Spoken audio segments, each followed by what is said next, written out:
Okay, we will also review the minutes. Okay. Attorney Oreta, you can now go ahead with your opening statement. Yes, sir. And then, according to Senator Angara, he has questions for Boy Scouts? For all the resource persons after the opening statement. So go ahead, sir. Thank you, Mr. Chairman. Good morning to the Honorable Chairman and members of the Senate Blue Ribbon Subcommittee. Thank you very much for this opportunity to present Alpha Land's side on the matter. Allow me also to thank our chairman, Mr. Roberto Ongpin, for his opening statement. I've known Bobby since 1983. He has been a dear friend and a colleague for decades. Further to what Mr. Ongpin has mentioned, allow me to give you a brief background on the Makati Place project. The chronology of the salient events is as follows. On May 29, 2007, Alpha Land Corporation was incorporated. Upon incorporation, it was 60% owned by a group of Filipino investors led by Mr. Roberto Ongpin, and 40% owned by Alpha Land Holdings Singapore, owned by Ashmore Investments of UK. As a real property development company, it began looking for prospective projects. Among the potential projects identified was the 1-hectare Malugay property. Since a sime Darby building was built thereon, Alpha Land approached sime Darby sometime in early 2008. Sime Darby then directed Alpha Land to the Boy Scouts of the Philippines, since the Boy Scouts is the registered owner of the property. Under an agreement, the land was owned 60% by the Boy Scouts of the Philippines and 40% by sime Darby, plus the improvements and the leasehold rights. Now, on May 15, 2008, after some negotiations, Alpha Land Corporation and sime Darby Pilipinas entered into a share purchase agreement. Under that agreement, sime Darby agreed to sell its entire ownership in Silvertown Property Development Corporation to Alpha Land for a total consideration of 400 million pesos, equivalent to 40% of the whole property, which was appraised at 1 billion, together with all the improvements and leasehold rights over the Malugay property pursuant to the deed of donation way back. And that, I think that was discussed already. That was the, I think, the expiration of the Laurel-Langley Agreement, Mr. Chairman. Now, this sale was consummated with the execution of a deed of absolute sale between sime Darby and Alpha Land on June 30, 2008. Thus, from that point forward, Alpha Land stepped into the shoes of sime Darby. On June 30, 2008, after lengthy negotiations between myself and Mr. Ernesto Mercado, Boy Scouts of the Philippines and Silvertown Property Development Corporation, now wholly owned by Alpha Land, entered into a JVA, a joint venture agreement. Under that agreement, the parties agreed to form an unincorporated joint venture to develop the 1-hectare Malugay property into the Alpha Land Makati Place project, which will include a Boy Scouts convention center at that time. Now, the Boy Scouts will contribute its 60% ownership of the land, while Silvertown will contribute its 40% ownership of the land together with all the improvements and leasehold rights, as well as all financial requirements necessary to complete the development. So all improvements. The parties also agreed to share the proceeds of the project as follows: 85% of the gross floor area will go to Silvertown, while 15% of the gross floor area will go to Boy Scouts, including the convention center. Silvertown has since been renamed Alphaland Makati Place, Inc. Mr. Ongpin adequately explained how the sharing scheme became 85-15, as opposed to allegations that it should have been 80-20. As pointed out by Mr. Ongpin, the share of the Boy Scouts should actually have been smaller if we just based it purely on the value of the contributions, which is the norm, and to be made by the respective joint venture partners. On 22 April 2010, Alphaland Makati Place entered into an omnibus loan and security agreement, an OLSA, with a consortium of banks composed of the Development Bank of the Philippines, DBP, Land Bank of the Philippines, Bank of Commerce, and Maybank Philippines. Alphaland borrowed a total of 1.75 billion pesos, with Boy Scouts acting as third-party mortgagor. The proceeds of the loan all went to the construction of Phase 1 of the Alphaland Makati Place project. This is the construction of the 6-story podium plus the 5-story basement parking. That is Phase 1. This was authorized under the joint venture agreement between Boy Scouts and Silvertown. This is common business practice. To emphasize, the debt is Alphaland's, not Boy Scouts. It's Alphaland's. Only Alphaland will have to pay the banks. No payment is expected from the Boy Scouts. Furthermore, the Boy Scouts does not incur any risk, as Alphaland covered them with a corporate guarantee for the same amount of 600 million pesos. On June 2, 2011, Boy Scouts of the Philippines and Alphaland Makati Place entered into a deed of absolute sale. Under that agreement, Boy Scouts sold its registered ownership over the Malugay property to Alphaland for 600 million. On June 2, 2011, same day, the Boy Scouts of the Philippines and Alphaland Makati Place entered into an amendment to the joint venture agreement dated 30 between Silvertown Property and Boy Scouts of the Philippines. Under that agreement, Boy Scouts agreed to contribute 600 million proceeds from the sale of the Malugay property to the joint venture, while Alphaland agreed to contribute the land. The parties agreed to maintain the terms of the joint venture agreement, including the 85-15 sharing scheme. There was no prejudice at all to the Boy Scouts. Then and now, its share from the joint venture remained the same.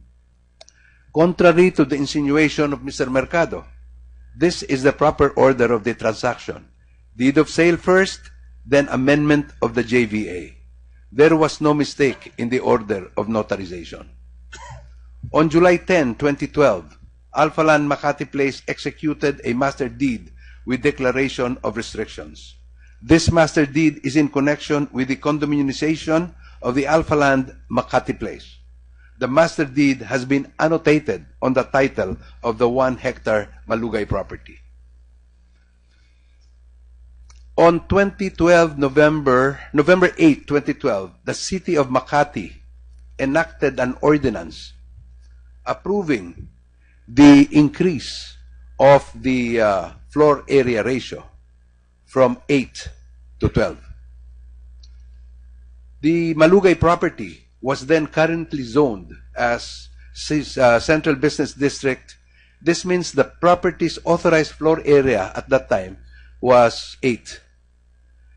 As mentioned in the ordinance, Alphaland proposed to the city of government of Makati to develop the Malugay property for the purpose of developing an underutilized, at that time it was underutilized, that area, underutilized land in the central business district. The city council found that the master development plan of Alphaland conforms with the goals and objectives of the comprehensive land use plan and further supports the overall goals of the Makati development agenda. Thus, Alphaland's request was granted from FAR 8 to increase to FAR 12. In return, the City Council required Alphaland to perform certain obligations and conditions. Getting the increase to FAR 12 did not come at no cost. Alphaland is bound to certain obligations to Makati City. Again, while the increase in FAR 12 will benefit the entire Malugay property, and therefore including the 15% share of the Boy Scouts, the obligations to Makati City are to be performed by Alphaland alone. Nothing is expected of the Boy Scouts. As related by my chairman, Alphaland has 5 floors of parking, 6-story podium, including the City Club, and 3 residential towers. We are going to turn over this year the first and second towers, fully built up. The Boy Scout share, 15%, is in the parking is 150, and then on the podium is the entire 3rd floor, which I wanted because they wanted to put up a contiguous convention center at that time. And then 9,208 square meters of the 3 residential towers.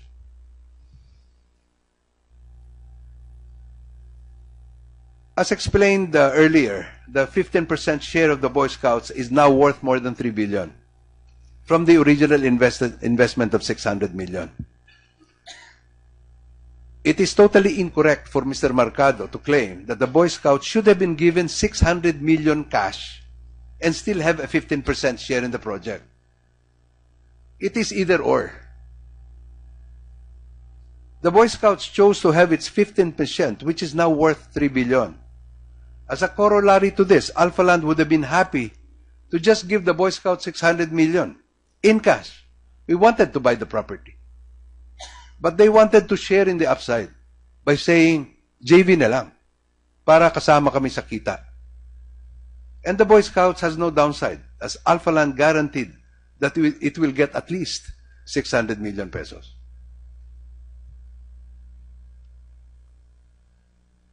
It was also a mistake for Mr. Mercado to claim that any appreciation in the value of the property beginning June 2008 should only have accrued in favor of the Boy Scouts. Your Honors, having agreed to a joint venture, any appreciation in the value of the property should benefit both joint venture partners, not only the Boy Scouts, but also Alphaland. Let me now address the matters pertaining to myself. First, the corporate vehicle I used to own the 5% carried interest, equity interest, in the Makati Place project, as explained by Mr. Ongpin, is Noble Care Management Corporation. This is a corporation I had incorporated back in 2005. Then and now, I, together with Mr. Garcia here and Mr. Sioson, are the beneficial owners of this company. Second, the assets of Noble Care, including the 5% carried interest in the Makati Place project, are all beneficially owned by us. Third, to emphasize, Your Honors, Vice President Jejomar Binay or any other person aside from the 3 of us has no interest whatsoever in Noble Care or in its assets. We own the assets and the company 100%. Finally, I would like to stress, Your Honors, that I've spent half of my life in the practice of law, having been the managing partner of Tanhuatco, Oreta, and Factoran. We were the firm during the time of President Cory, but we never did anything illegal or took advantage of the situation.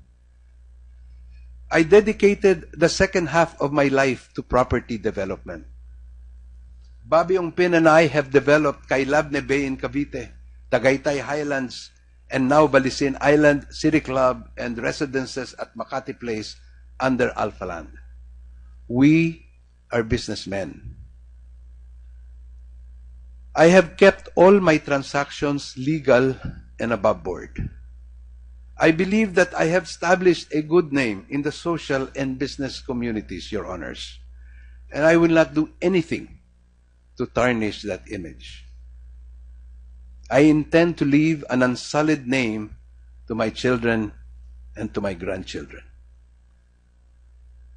Again, thank you very much for your patience and your time, Your Honors. Marami pong salamat. Thank you, Atty Oreta. Before I recognize Senator Angara, Senator Cayetano has some questions or points. With the permission of two Senator Sanis who are here today. Sir Chairman. Unang-una po, maraming salamat. This will be a very productive hearing because all those involved were here. It's unfortunate that you have to hear the news and the allegations first and then answer later. But dahil nandito po kayo lahat at magkakatapatan ang nag-accuse at inaakusahan, masasagot po natin ito lahat. No? A friend from Dumaguete texted me this morning and reminded me, sabi niya, Alan, tandaan nyo sa Bible, the root of all evil is the love of money. So today, I hope before we all go home, we will find out whether we have loved the Boy Scouts more or we have loved money more by coming to a conclusion kung talagang may anomalya tong deal na to o wala. Having said that, sir, let me just join the issues first, no? Kasi po, dahil ito'y isang financial transaction, marami pong pasikot-sikot, even kami nakakalito pag binasa mo lahat. But ito po yung issues na pagkaintindi ko, Mr. Vice Mayor, Atty Oreta, please correct me if I'm wrong, no? These are the issues he alleged and the issues you're trying to answer. First of all, ang sabi ni Vice Mayor, dun sa 85-15% pa lang, nahatian sa unang valuation ay lugi na ang Boy Scouts sapagkat they should have gotten more. Based on the valuation and based sa practice sa industry, dapat 20 to 25% man lang ang joint venture.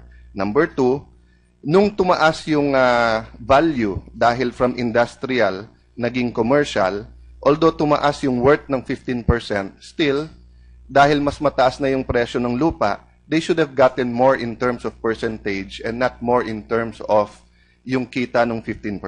Third, nung tumaas yung GFA from 8 to 12%, mahigit na 50% din ang tinaas ng value. And this is also standard in any city na mahigpit sa GFA, no? Gross floor area. Meaning, pinayagan kayo ng mas maraming floors, mas maraming floor area na pwedeng gawin, so naging mas mahal ang lupa. No, or mas naging mas valuable ang lupa, no? Fifth, at some point in time binenta ng BSP, hindi na joint venture in terms of BSP may-ari ng lupa, kung hindi binenta na sa Alpha Land ang lupa, and bakit 600 million lang yung valuation nung binenta? And then number two, what did they get when the 600 million was used for the project?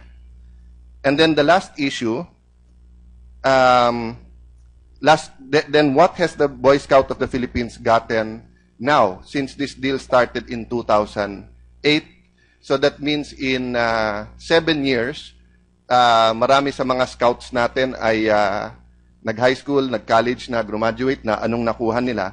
And lastly, yung 5% ni Vice President Binay, whether or not this is true. So, Mr. Reta, let me start by clarifying. You've already mentioned some of these points and explained it, no? But can you first confirm or deny the statements of former Secretary Ongpin that part of your compensation, no, or your deal as partners and as colleagues, no, So you're not only an employee of the company, you're more of partners, is that you will get 5% of any project you bring in or of specific projects? Sir, I'm not merely an employee. I am a businessman. And when I was recruited by Bobby Ongpin and Ashmore into Alpha Land, I made sure that I would be compensated properly. So I'm a deal maker. I do things. Ever since I was a lawyer, I've been doing things. And I told them that I cannot accept unemployment only for a salary. I have to have an upside. So I said we will have to deal on a case-to-case basis. If ever I package a deal for Alpha Land, I should get a carried interest on this particular project. So kumbaga sa ahente na magaling, hindi lang yung sweldo for every condo I sell, how much ang aking commission doon, no? I mean, it's standard practice in some businesses. So what you're saying here is because you made the deal, part of the deal proceeds or part of the profits will go to you, which is normal and standard in some industries. Ang question lang magkano. But do you confirm that in this particular deal, ang napag-usapan nyo ni Mr. Ongpin and ni Secretary Ongpin is 5%? Yes. Yes. I And confirm how that. did he pay you the 5%? The 5% was 5% of the total project. Okay. And this was paid to me in terms of shares Sa Noble Care. of Silvertown. Okay. And I used my company, Noble Care, as a vehicle to accept the shares. Okay. So it was paid by Noble Care sa Silvertown Hindi po. It was paid by Silvertown to Noble Care. Opo. And then, does that include the 100 million peso loan that Alpha Land gave to Noble Care, or that's a different deal? No, that's a different deal because I needed money. So I approached Mr. Ongpin. Okay. I said, can I borrow? Sige, balikan po natin yung mamaya so that Sige we pa. don't lose the 5%. Okay. Bear with me, sir. I will try to go it one by one para Sige pa. you can answer directly, no? Yes, sir. So what did you do afterwards, sir? You sold back the shares to binayar yung 5% nyo dahil kayo nag-put together nung deal, and according to you, maganda yung deal, maganda for everyone. Win-win-win to. Win for Alpha Land, win for you, win for the Boy Scouts of the Philippines. So 5% ay binigay ng Silvertown sa Noble Care. Yes, sir. No? Binayaran nyo yon at par value, no? Okay. Wala hong bayad yun. Carried interest eh. So I didn't pay anything for the shares. It was given to me. Nasa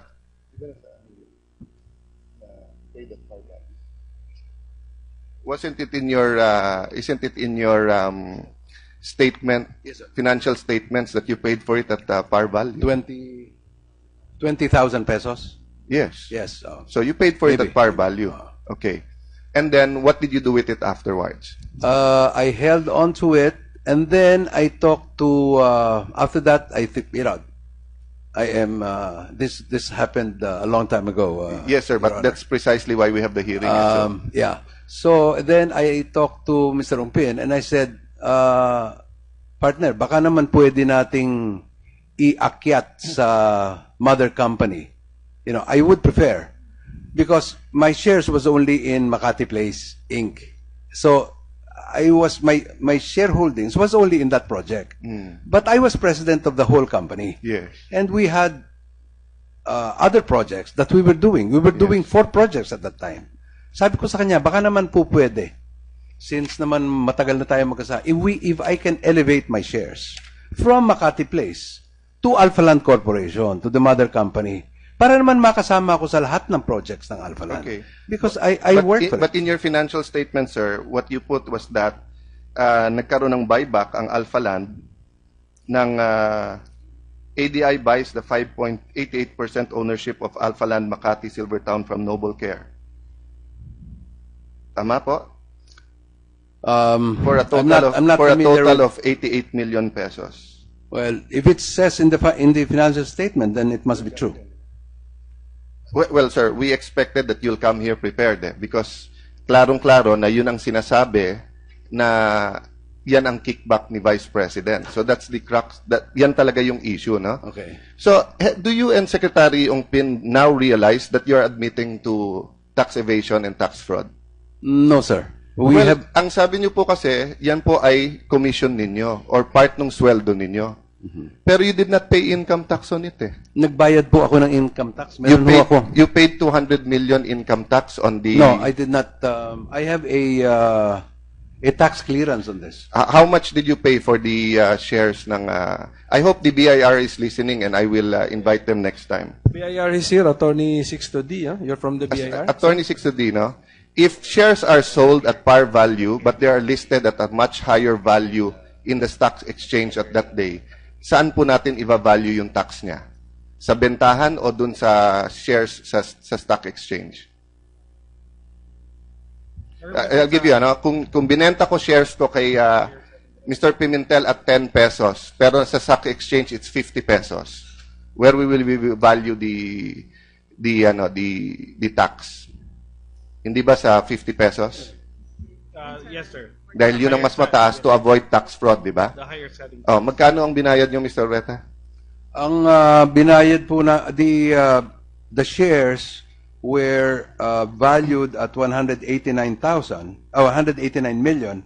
We paid 18 million pesos for the capital gains tax for the shares. Yeah, you paid capital gains, you didn't pay income tax. Pinalabas niyo, kumita kayo nung binenta niyo yung share. Hindi niyo inamin na sinasabi ni Secretary Ongpin ngayon under oath na yun ay part ng sweldo nyo. So, ang utang nyo sa gobyerno, kinumpute ko ngayon, is around 600 million pesos. Because at the date, you bought it at 20 pesos per share. At the date in the stock exchange, ang average price nun was more than 60 pesos. So, in-undervalue nyo nung binenta sa inyo, pero sinasabi, at saka bakit mo bibilin kung sweldo sa inyo yon? Bakit mo babayaran yung par value? So, dun po ang problema natin, pagka naglolokohan tayo sa ating mga sagot. Nagkakaipitan tayo. So now, the question is, yan ba ay kickback ni Vice President or nag-tax evasion ba kayo? Neither po.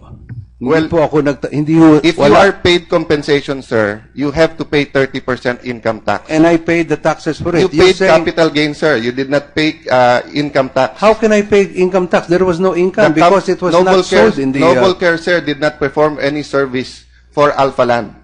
Secretary Ongpin just said here, part of Mr. Oreta's compensation Yes, it is my for packaging selling fee. the deal is 5%. So Mr. Oreta made the amount and we computed it, it comes out to 200 million pesos at the time in 2008. And there's a 50% surcharge for that year if you don't pay your income tax. So that's 300 million. And there's a 20% surcharge per year. So that's 60 million for 2011, 60 million, compounding po to, kaya kulang pa yung math ko. For 2012, another 60 million for 2013, 60 million for 2014, and 60 million for 2015. So more or less, you owe the country around 550 to 600 million pesos po for not paying the income tax on your 5%.